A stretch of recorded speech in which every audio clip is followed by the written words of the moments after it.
이 시간 예배하는 모든 분들에게 하나님 은혜와 평강이 우리에게 함께 하시기를 주님의 이름으로 기원드립니다.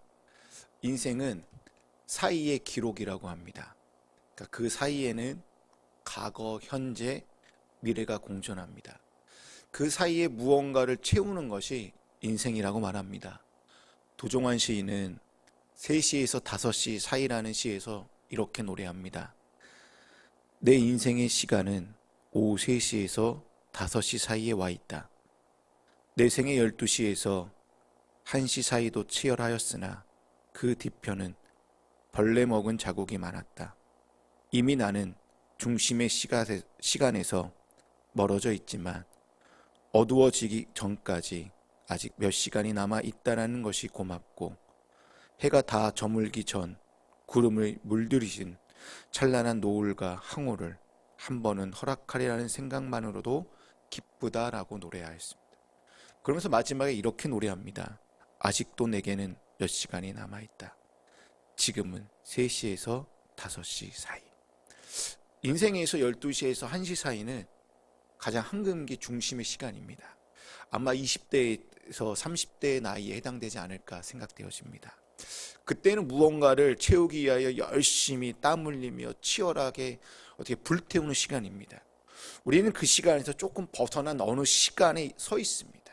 어떻게 오늘 시인의 이 노래처럼 점점 우리는 이 저녁 노을이 있고 황홀한 그 시간으로 이렇게 한 걸음 한 걸음 내딛고 있습니다. 우리는 그때에도 무언가를 채워야 합니다. 왜 채워야 되느냐? 채워야지만 그 다음의 인생이 또 달라지기 때문에 우리는 또 지금의 자리에서 무언가를 막 열심히 채우려고 합니다. 어쩌면 우리는 태어나서부터 종말의 시간까지 무언가를 채우면서 열심히 살아갑니다. 시인의 말처럼 우리는 중간에서 조금 벗어난 시간에 어떻게 보면 3시에서 5시 사이에 있는 것처럼 그 남아있는 시간이 얼마 안 남았지만 시인은 고맙다고 얘기하고 있고요. 아직은 한 번 정도는 더 찬란한 노을과 황홀함을 허락해 주실 거라는 그 감사함에 서 있습니다. 인생이 몇 시에서 몇 시 사이에 있는 것처럼 하나님 나라 역시 사이에 있습니다. 다르게 말하면 구원의 메시지이든 또는 언약의 메시지이든 약속과 성취 사이에 메시지가 지금 놓여져 있습니다. 우리는 구원을 받았지만 구원을 향하여 가고 있고요. 궁극적으로 구원을 받아야 합니다. 이 말이 조금 어렵거나 좀 이해가 잘 되지 않는다면 주님의 오심을 한번 생각해 보시기 바랍니다. 주님은 모든 것을 다 비우고 인간의 몸으로 2000년 전에 우리 곁으로 오셨습니다. 그리고 주님이 다시 오시겠다라고 우리에게 약속의 말씀을 주셨습니다. 지금은 주님의 오심과 다시 오심 사이에 우리가 서 있습니다. 신학적으로 말하면 이미와 아직 그 사이에 놓여져 있습니다.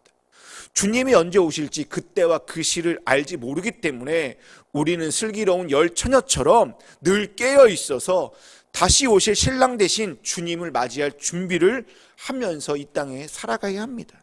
그렇다면 주님의 나라는 우리에게 임한 것일까요? 아니면 임할 것일까요? 주님의 나라는 다르게 말하면 임하는 것이 맞아요? 아니면 주님의 나라로 가는 것이 맞나요? 주님의 나라 역시 주님의 오심처럼 생각한다면 주님의 나라도 주님의 오심과 함께 이 땅에 임하였습니다. 그리고 다시 주님이 오실 때 그 나라가 다시 임하게 됩니다. 다시 임하게 될 때 완전한 새로운 새하늘과 새 땅이 될 거라고 성경은 누누이 얘기하고 있습니다. 이렇게 말하면 주의 나라는 이미 우리 곁에 임한 것이라고 말할 수 있고요. 하지만 우리가 이미와 아직 사이에 놓여져 있는 것처럼 주의 나라 역시 아직이기에 주의 나라는 어떻게 말해야 될까요? 우리가 가야 될 나라, 천국 간다라는 표현이 여기에서 나온다고 생각하시면 됩니다. 우리가 주의 나라를 가는 것으로만, 그리고 주님이 다시 오실 때 임하는 나라로만 생각한다면 지금의 삶, 이 땅의 삶이 무의미해져요. 소홀해질 수밖에 없어요. 무가치할 수밖에 없어요. 그렇게 되면 이혼론적 세계관에 사로잡힐 수밖에 없습니다. 분명한 것은 이미와 아직 사이에 우리가 서 있다라는 것을 항상 기억해야 됩니다. 주님은 이미 오셨고 주님의 나라도 이미 임했습니다. 그렇다면 이 땅에 주님의 통치와 주님의 나라가 세워졌다라는 말입니다. 그러나 우리는 이 선포를, 이 사실을 성경을 통해서만, 또 교회 안에서만 보고 느끼고 있다는 것입니다. 주의 나라가 임했다고 하는데 실적인 내 삶 속에서 이것을 느끼지 못해요. 보지도 못하고요, 경험하지도 못한 채 우리는 세상 속에서 그냥 하루하루 살아가고 있어요. 마치 주의 나라를 상실한 채 세상에 속한 자의 모습으로, 사단의 종로 듯한 모습으로 살아가고 있다는 것입니다. 왜 그럴까요? 이 땅은 이미 악마의 왕국이 되어버렸습니다. 사망이 지배해버리고요, 돈과 탐욕이 지배하고 있는 나라가 되어버렸습니다. 사람이 사람다워지기보다는 사람이 수단이 되어버렸고요, 사람이 도구화 되어버렸습니다. 그리고 돈과 탐욕이 또 다른 탐욕과 질투와 두려움을 만들어서 죄와 손을 잡고요, 마귀와 어깨를 나란히 하여 주의 나라가 임하지 못하도록 뭐하고 있는 거예요? 해방하고 있어요. 그러나 주님은 우리에게 끊임없이 선포하십니다. 하나님의 나라는 반드시 올 것이다. 그날은 반드시 올 것이다. 새로운 땅과 새로운 하늘이 곧 너희에게 열릴 것이라고 선포하고 있습니다. 주의 나라는, 주의 통치로 인해 여러분 뭡니까? 사람이요, 선해지는 것. 주의 나라와 주의 통치가 임하게 되면 사람이, 의로움이 회복되는 나라가 됩니다. 그뿐만이 아니죠. 왕의 왕국에서 종노릇하여, 주인공 해왔던 이 권력들이 무너지게 됩니다. 그리고 수많은 갈등과 분쟁과 절망이 가득한 세상에 이기심과 지배욕과 성공과 경쟁에 지배하는 이 세상 위에 하나님 나라가 임하여 어떻게 됩니까? 새로운 질서와 새로운 창조가 일어나게 될 거라고 말씀하고 있습니다. 마치 하박국에 있는 말씀처럼, 이사야에 있는 말씀처럼 물이 바다 덮음같이 여호와의 영광을 인정하는 것이 세상에 가득하게 되는 나라가 곧 올 거라고 말씀하고 있습니다. 우리는 지금 대림절을 보내고 있습니다. 여러분, 우리가 이 나라를 소망하고 기다리는 것이 바로 대림절의 의미입니다. 오늘 본문 말씀을 보시게 되면 바벨론 포로 귀환 이후 다시 잘 살아보려고, 다시 잘 믿어보려고 하였는데 먹고 사는 것이 너무 힘들어서 더 타락해버리고 악과 제약이 무성하여 부패와 부정이 가득한 세상이 되고 말았습니다. 그리고 강대국의 열방에 사로잡혀서 엄청난 세금을 부과하다 보니까 어떻게 되는 거예요? 죽을 지경인 거예요. 유다 땅이에요. 아무런 희망과 소망이 없던 시기가 오늘 본문의 배경입니다. 이들은 지긋지긋한 포로 생활을 벗어나면 행복할 거라는 그 기대감이 있었습니다. 고국으로 돌아오면 그저 기쁨과 감사한 마음으로 살 거라고 생각했는데 현실은요, 그렇게 만만하지 않았습니다.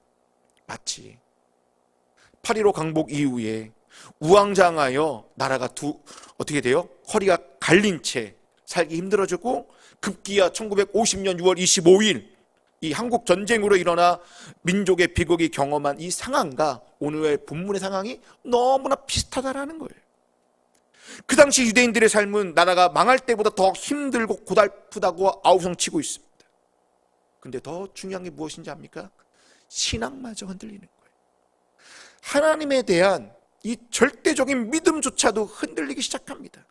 하나님에 대한 존재를 부인하기 시작하고요, 포기해버리는 거예요. 그래서 이렇게 얘기합니다. 하나님은 나를 지켜주는 분이 아니야. 하나님은 이제 나와 상관없는 분이야 라고 얘기합니다. 이때 한 선지자가 등장합니다. 이때 한 선지자가 등장하여 유대인 사람들에게 이렇게 얘기합니다. 하나님이 여러분을 버리지 않으셨습니다. 하나님은 절대로 무능한 존재가 아닙니다라는 사실을 선포합니다. 근데 이런 선포를 듣는다고 해서 사람들이 받아들여질까요? 먹고 살기 너무 힘든데요? 받아들이지 않는 거예요. 그러자 선지자가 창세기 1장에 있는 이 창조 사건을 통하여 무에서부터 유로 창조하신 그 전능하신 하나님을 얘기합니다. 빛이 있으라 했으니 빛이 있었고, 물이 있으라 했을 때 물이 생겼다라고 창조 사건을 얘기합니다. 그래서 이 창조 사건을 결코 잊지 말라고 이 유대인들에게 얘기하고 있습니다.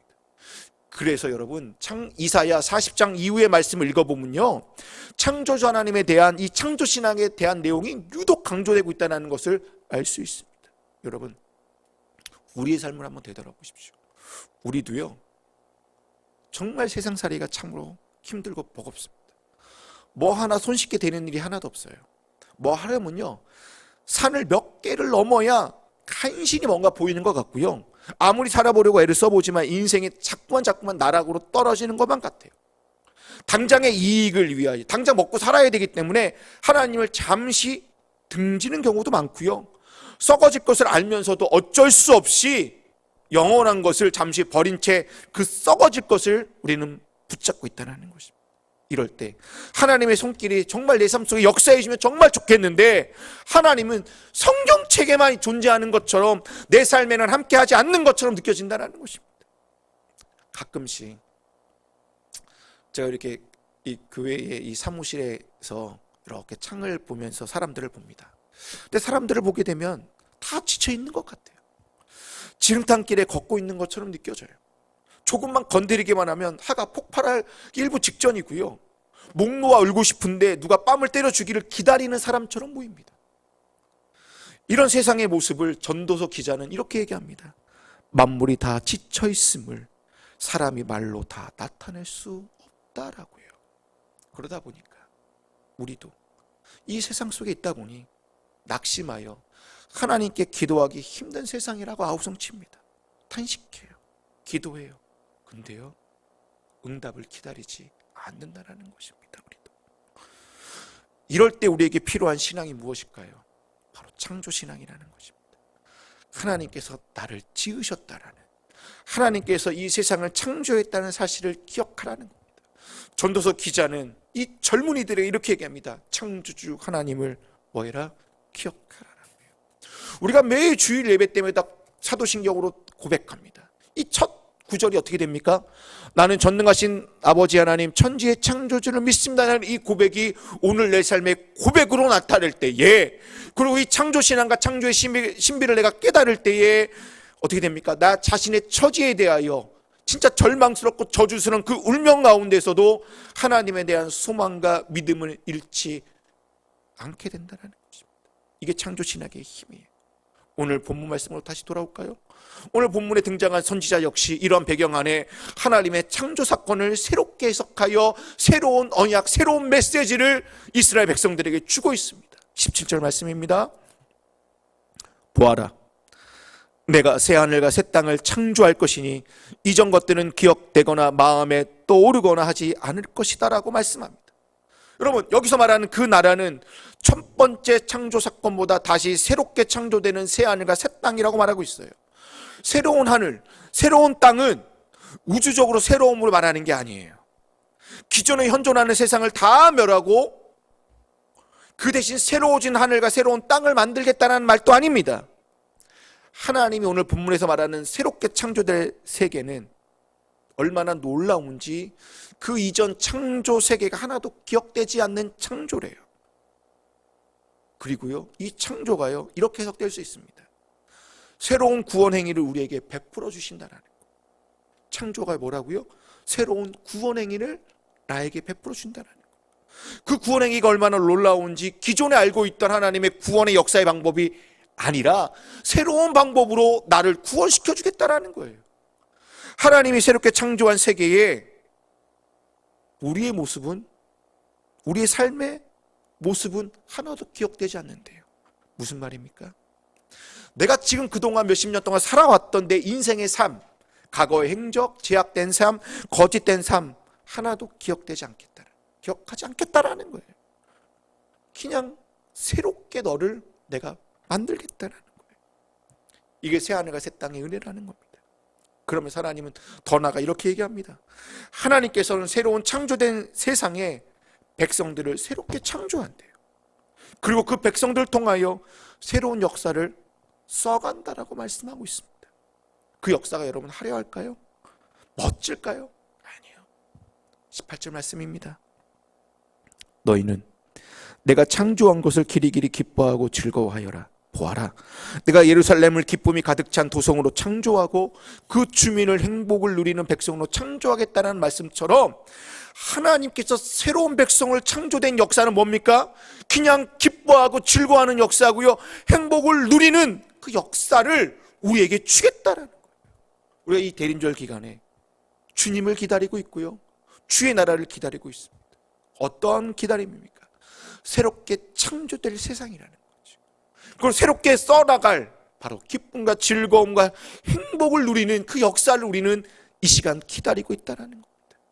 그렇다면 우리가 기다린 그 나라에서 왜 기쁨과 즐거움과 행복을 누릴 수밖에 없을까요? 19절부터 25절 말씀에서 구체적으로 열거하고 있어요. 간략하게 설명하면요, 19절에서는 이렇게 얘기하고 있습니다. 하나님이 세상을 창조하실 때 예루살렘에는 울음과 부르짖음이 없겠다라고 합니다. 20절에서는요, 사람이 제 수명을 다한대요. 질병이나 전쟁이나 재난을 당해서 어려서나 젊어서 죽는 일이 없는데요. 21절에서 23절에서 이렇게 얘기합니다. 내 백성이 일한 대로 수고한 대로 그 열매를 어떻게 돼요? 거둔대요. 23절 끝부분에 이렇게 얘기합니다. 귀한 자식을 재난으로 일찍 잃은 일이 없고 부모와 자식이 더불어 복되게 살게 될 거라고 말하고 있고요. 24절에서는 하나님과 깊은 사귐이 있을 거라고 얘기하고 있고요. 25절은 인간 사회뿐만 아니라 어떻게 해요? 피조 세계에서도 들짐승과 집짐승이 사이좋게 음식을 나눠 먹는데요. 한마디로 19절부터 25절에서 말하고 있는 세상이 어떤 세상인가요? 바로 샬롬의 세상입니다. 평화가 있는 세상이에요. 하나님께서 말씀하신 새하늘과 새 땅의 모습은 바로 우리가 그렇게 꿈꿔왔던 샬롬, 평화의 세상이라는 거예요. 그냥 이 땅에 이렇게 만들어 주시겠다라는 거예요. 지금 이 땅에 샬롬을, 평화를 만들어 주시겠다라고 말씀하고 있어요. 여러분, 새하늘과 새 땅의 모습은 이렇게 해석될 수 있습니다. 더 이상의 슬픔과 아픔이 없는 세상이고요. 사람마다 목숨을 다하는 세상이고요. 일하는데 누리는, 일하는 대로 누리는 세상이고요. 자식을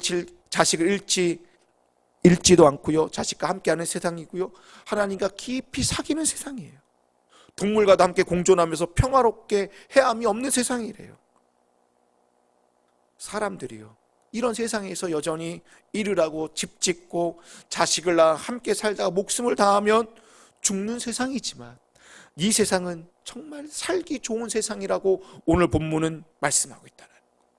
그런 세상에서 우리 뭐 하라는 거예요? 기뻐하라는 거예요. 즐거워하라는 거예요. 그 행복을 누리는 거를 누구 보라라는 거예요? 나 보고, 여러분 보고 하라는 말씀입니다. 오늘 본문 역시 여러분, 이미와 아직 사이에 놓여져 있습니다. 주님의 오심으로 이루어지기 시작하였으나 아직 제대로 이루어지지 않는 세상으로 이해하셔야 됩니다. 그리고 주님께서 다시 이 세상에 오시는 날 그 이상으로 완전히 이루어질 새로운 세상, 새로운 나라를 바라보면서 우리는 종말론적인 신앙의 삶을 살아가야 됩니다. 여러분, 오늘 본문의 말씀처럼 그런 세상이 아직 오지 않았어요. 우리 삶이 여전히 힘들고요, 신앙생활에 녹록지 않다고 하여서 낙심하거나 좌절할 필요 없어요.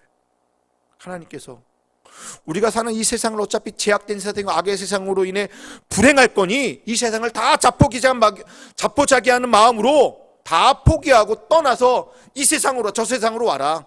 그럼 나와 함께 길이길이 살자고 하시는 그런 하나님도 아니에요. 하나님은 아픔과 괴로움과 슬픔과 죽음이 있는 세상이지만 그 세상을 내가 창조했다라는 거예요. 그래서 나는 이 세상을 뭐 한다라는 거예요? 사랑한대. 하나님의 이 세상을 사랑하신 것처럼, 이처럼 사랑하신 것처럼. 그래서 독생자 예수를 우리에게 보내주셔서 모든 세상이 구원받고 모든 피조물이 구원받고 모든 사람이 다 구원에 이르도록 하겠다라는 겁니다. 우리가 사는 세상에 소망도 없고요, 빛도 없고요, 아무런 기댈 곳도 없어요. 이 세상은 악한 것으로만 그렇다고 볼 수도 없어요. 그리고 불행한 현실만 우리가 불행한 현실을 외면할 수도 없어요. 여러분, 기독교 신앙인 그리스도인들은 보라, 새 하늘과 새 땅을 창조되는 이 말씀을 가지고 이 세상을 어떻게 해요? 새롭게 창조해 나가는 자들이. 그러나 점점 우리가 이 세상으로부터 외면당하고 손가락질 당하는 것은 이렇게 많은 문제들 앞에, 이렇게 문제 많은 세상을 우리가 외면하고 있기 때문이라는 거죠. 그저 나만 잘 살면 되지, 우리 교회만 잘 되면 되지, 우리 가정만, 우리 직장만 잘 되면 돼, 나만 잘 믿으면 된다는 생각이 지배적이기 때문이라는 거죠. 또한 우리가 이 문제 많은 세상에 이 기독교인들이 이 세상의 많은 문제를 자꾸만 일으키고 있다는 거죠. 죄송하지만 며칠 전에 코로나가, 이 오미크론이 들어오는 것도 한 목사의 부부가 거짓된 동선으로 인하여 인천 지역이 지금 초긴장 상태에 놓여져 있습니다. 그리고 세상 사람들에게 엄청나게 질타를 받아요. 외국에 선교 갔다 온 게 잘못이 아니죠. 선교 갔다 올 수 있지요. 근데 걸린 것도 잘못이 아니지요. 중요한 건 동선을 숨긴 게 잘못인 거죠. 그래서 많은 사람들이 피해를 보니까 이것까지 괜찮아요, 이걸로 인하여 하나님까지 욕먹고 있는 모습 보면서 마음이 너무 아팠습니다. 여러분, 그럼에도 불구하고 주님은 우리에게 여전히 세상의 마음을 두라고 말씀하고 있습니다. 주님은 우리에게 이렇게 얘기하고 있습니다. 새 하늘과 새 땅을 창조한 것처럼 너희가 믿고 기다려 줄 수 없겠니? 주님은 우리에게 이렇게 말씀하십니다. 새로운 나라, 새롭게 창조될 그 나라를 내가 서 있는 곳부터 한번 이루어 보렴이라고요. 이런 말씀을 들으면 부담이 돼요. 자신이 없어요. 내가 뭐라고, 내가 얼마나 신앙이 없는데, 그리고 별로 믿음도 없는데 나에게 이렇게 큰 부담감을 주고 이렇게 큰 사명을 주니 어떻게 할 수 있습니까? 라고 먼저 주님께 기도할 것 같아요. 여러분, 그의 나라, 그의 세상은 내가 만들고 내가 이루을 수 있는 나라가 아니에요. 성경에서 창조하다는 이 동사가 히브리어로 바라라는데 17절에서 19절의 말씀을 보시게 되면 창조라는 말이 총 3번 쓰여져 있습니다. 아무튼 이 만들다는 단어가 인간한테 쓰여지게 되면요, 인간은 이 단어를 우상을 만들다는 단어로 변화시켜요. 하지만 하나님께 만들다는 이 바라를 사용하게 되면요, 만들 재료가 하나도 없음에도 불구하고 무에서 유로 만드는 창조하다는 단어로 바뀌게 됩니다. 그럼 우리가 기다리고 있는 나라, 그 세상은 누가 만드는 것입니까? 바로 하나님이 하시는 겁니다. 우리는 그렇게 만들어 가실 창조자 하나님을 믿고 한결같이 굳게 의지하는 그 자세와 그 믿음만이 있으면 된다는 것입니다. 그럼 주님께서 그 나라를 우리를 통하여 이루어 나가신다라고 말씀하고 있어요. 그 이루어질 나라에서 우리는 뭐 하면 됩니까? 기쁨과 즐거움과 행복을 누리면 된다라고 오늘 본문은 얘기하고 있어요. 이게 새하늘과 새 땅의 삶에 참여하는 길이에요. 우리는 그분의 나라에 참여하는 영광을 그냥 누리면 돼요. 이게 대림절에 우리가 주님을, 주의 나라를 기다리는 태도인 줄로 믿습니다.